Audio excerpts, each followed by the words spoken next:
and welcome to another episode of EPMS Tech Talk. I'm Joanne LaFlamme. I'm Chris Costa. So Chris, what would you like to talk about today? Well, the last couple of weeks we've looked at make-ready, setting up wash-up processes. Maybe we can get into a little bit of the press? Sure. Today we could take a look at setting up a basic SheetFed or offset press. As you know, there's different kinds of presses you can set up in enterprise. So let's start there. Okay. Okay, let's take a look. Very good. So I'm in the standards module, and I'm going to go into cost centers, and I'm going to go to press. And let's take a look at my Quick Master press. And we're going to look, as you indicated, we did a make-ready process and a wash-up process last week. And you can set up multiple run processes, as you can see here. So let's take a look at one of my run processes. And I'm going to click on Modify. Okay, so to add a run process for a press, just like any other cost center or process, you would enter a code and a description. If you're using our RFQ, web RFQ module, you can also set up a web RFQ description. And then when you come down to the press type, we have basically 4 different types of presses. We have your SheetFed press, web press, a business forms press, and a flexo press. And we will go over each one of those in later videos. So today we will focus on the SheetFed. Okay. Okay. So I'm going to leave that at SheetFed. And let's talk about the different costing methods. Typically with a SheetFed press, most of the time you would set it up as an impressions per hour for a costing method, which means that your quantities and time will be based on number of impressions per hour instead of number of sheets or feet or some of the other methods. Okay. Sure. Feet per minute, you might use square feet or linear feet. Those might be used if you were using a SheetFed or press, or a digital press, set it up as a SheetFed if you were doing large format types of printing. And you might use sheets per hour if this were a perfecting press, in which case you would check that off. And in that case, you would put your times in and your costs in sheets per hour, because in a perfecting press, you're printing both sides at the same time. Okay, makes sense.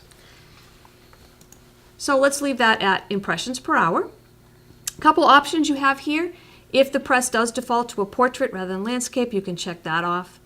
The use finish size instead of press sheet size, you might use if you were doing a linear feet or square feet and you wanted it based on the finish size rather than the press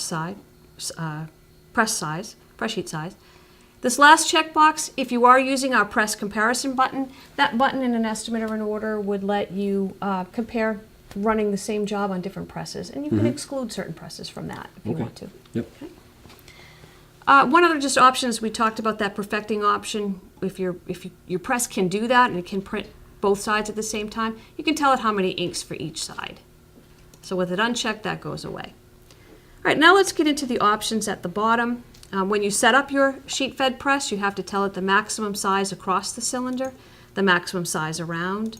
You can also put in a minimum size across and a minimum size around, and then that would stop the press from, or stop you from adding a press if the the press sheet size you've entered were bigger or smaller than what you've entered in these sizes. Okay? Sure. You can put in a gripper and a side guide if you have a gripper or a side guide on the press, and that is a non-printable area. But keep in mind, if you do that, then the difference between your press sheet size and your untrimmed signature flat size has to be at least the size of that gripper, because you can't print on that exactly. side. Okay. You would put in your typical all-inclusive rate, your hourly fully burdened rate. You also have your direct manufacturing and whip rate as you have on any process. You can put in a minimum run cost. So if you want to charge, say, $25, even if one sheet was printed on this press, you can put in that minimum cost, and the system will calculate and use that cost if it calculates a cost that's less. You can put in a setup cost if you want to put in kind of a flat rate in dollars for just setting up the press. Okay. Okay? Let's go over to the middle column. Your units per hour is your speed, so it's how many impressions, and that's going to be based on your costing method up here. So this is how many impressions it can run in an hour. And this should be what you typically would get out of the press when it's running at full speed. Not necessarily what it's rated at, but what you would get out of it when it's running at full speed. And then, as you can see down here, we can add a speed table to vary it. And you could put in multiple speed tables and choose one as the default. And then you can vary the speed based on the quantity. But this would be at full speed. You can put in a minutes for waiting, for work and turn. So this would be if you have a work and turn job, paper's going to go through once. It's going to need some time to dry before it goes through again. Sure. So you put in however many drying time Needs to wait. Yep. it needs to wait. Okay. Number of ink units in the press. You'll enter that. And then if you want to charge a minimum amount of ink in pounds, and you can put in a fraction as you see here, so I'm going to charge a minimum of 1/4 pound of ink for this press. Minutes for roll change. So you can do this on the paper. You can also do it on the press, where you'll put in a number of minutes it takes to, if a press run needs a roll change, if you're using rolled paper, and an amount of waste. If there's a certain amount of waste when you change the roll, you can put that in. If there's make ready for a die, you would put that in here in number of minutes. You can attach a default spoilage table and a default speed table. And then when you select this press in a job, if you want to change that spoilage table for a more difficult job or an easier job, you can do that. If you want to change the speed table, you can do that. Okay? Okay. If this were a flexo press, you could enter a pitch, but where this is not, we'll just skip over that. You can put in a helper code. If this press uses a particular, or can use a helper, you can set up a helper code for that. And then you can put in a default number of helpers. So if typically you don't use any helpers, you can leave that at 0. Or if typically you use 1, you can leave the default at 1. Okay. When you build the helper code, you're going to build an all-inclusive rate. Well, that rate is going to get added to the all-inclusive rate of the press if you use helpers. Okay. Okay. Makes sense. You put in a default helper, and then again, when you select it in the job, you can change that default. Okay. And then as we looked at last week, when we did the make ready, and the week before when we did the wash up, you can select the default make ready code, wash up code, and plate code that will come in when you select this run process. You can, as with any process, you can mark it up separately and give it a different percentage. And that will come on and off depending on whether it's checked. And then you have some checkboxes down here for data collections, as you would in any process for entering a quantity, Right. A warning if it's skipped. Okay. Now, what if I don't want to use the hourly rate? What if I want to, charge based on some other mechanism, a grid or something like that? Sure, like a click cost Yeah. or a per impression cost. Exactly. You can do that. Sure. Let's go over to the user-defined price grid tab at the top here. And in here, you do have a cost grid. You also have 10 user-defined fields, 5 of which will show up in estimating order entry. These last 5 are just for the process only. You could use for things like extra rate calculations if you wanted to do that for custom reports. Okay. So let's take a look at the grid. You can add a grid here. This is always in a per M, so you can start with a quantity of 1 and say if you wanted to charge 10 cents each, you can put in $100 per thousand, which is 10 cents each.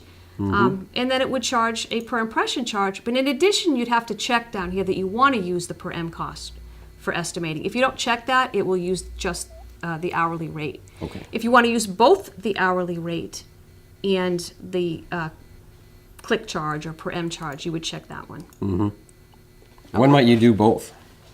If you have, if you want to use like a click charge, maybe you're paying your vendor for a per click on the impressions, and you want to add that to whatever the hourly rate cost Add it is. to it. Okay. If your hourly rate has the click charge already built into it, then you would just use the hourly rate. Yeah. Okay. Okay. Makes sense. Is there any other way to affect this, like the slowdown of the press, or Sure, we have a slowdown tab and some couple different ways you can. based on inks maybe or colors? Correct. Or, Yep. Let's take a look at that. So under here, I actually have 4 different ways of varying it. You can slow it down based on the caliper of the paper. So you can put in different calipers and slow it down different rates depending on that caliper thickness. You can put in various ink coverages. So based on the coverage percentage of ink. So if you're covering at 50%, you can slow it down one rate. 75% could be another. Whatever your percentages are, you can slow them down different rates based on that percentage.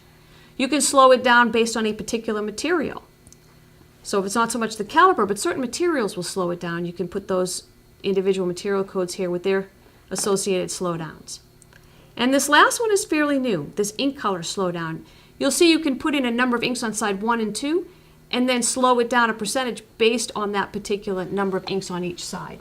So you may use that, especially if you're setting this up like if you have an actual digital press, but you set it up here as a sheet fed, which a lot of people will do if they want to track ink or Okay. toner Right, for their right. digital presses. And then you can, a lot of the issues with doing that is you have different speeds based on the number of inks. Well, that's how you can change the speed. You can put in one base speed and then change the slowdown based on how many inks are on each side. Okay, sure. That's Okay. great. Yeah. Very good. All right. Do you have any other questions? Oh, I think that was very good. Well, thank you. Thank you. And thank you for joining us for another episode of EPMS Tech Talk. I'm Joanne LaFlamme. I'm Chris Costa. Please look forward for more to come.